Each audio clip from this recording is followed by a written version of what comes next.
За ингээ энэгээр 200-оор залгаад шууд цэвэр усны шугам залгацсан. Дарс нь бол маш өндөр.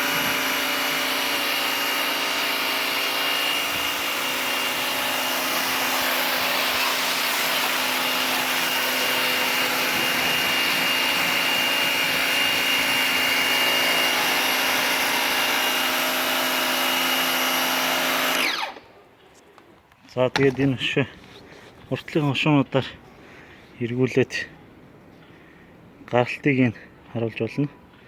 Жишээ нь бүр нарийнхан боллоо гэхэд цацарч цацсан. За тэгээд бүр өргөн болголоо гэхэд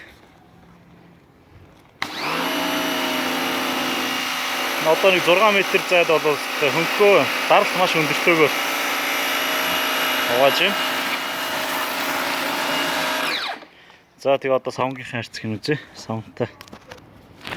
Савнгийнхаа хайрцаг нь хийхдээ бол маш амархан. Яг саяныхаа хошуу байсан дээрээс л ерөөсөө гэл дотор нь одоо угаагч бодисоо хийгээд доторх нь яг фэри. Би бол одоогийн байдлаар фэри ашиглаж байна. За савнгийнхан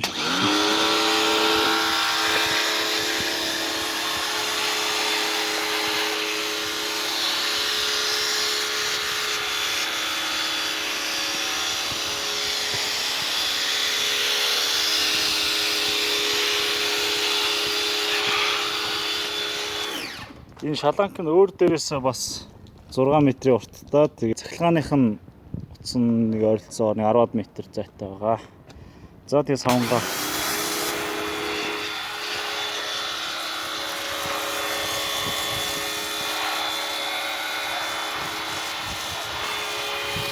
яг л угаалгын газар байгаа юм шиг л савнгаа жоохон өтлөн хийвэл зүгээр юм шиг байна. Би одоо жоохон шингэлцсэн байгаа. Шингэлцсэн сав ашиглаж байна.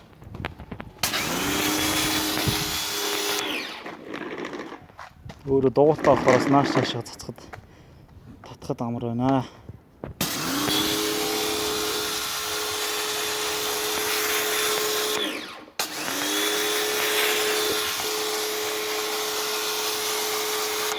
За ингээд савн бол би сая энэ доотлынх нь нэг зураасаар л хийсэн. Тэгээд ерөөхдөө дороо дуусчихд юм байна.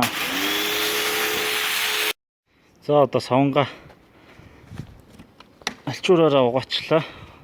Одоо савнгаа арилгана. Энэний тэгээд ажиллагаанууд бол маш хялбар юм байна.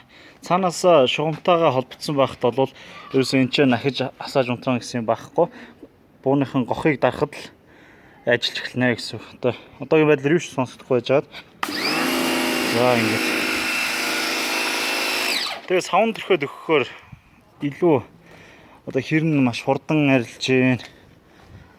Ерөнхийдөө л угаахад их л амархан болж байгаа юм да. Заавал ч 2-3 удаа өөртөө савндаад авах шаардлагагүй. Тэнчнээс даралтын үзье та. 2 гараж.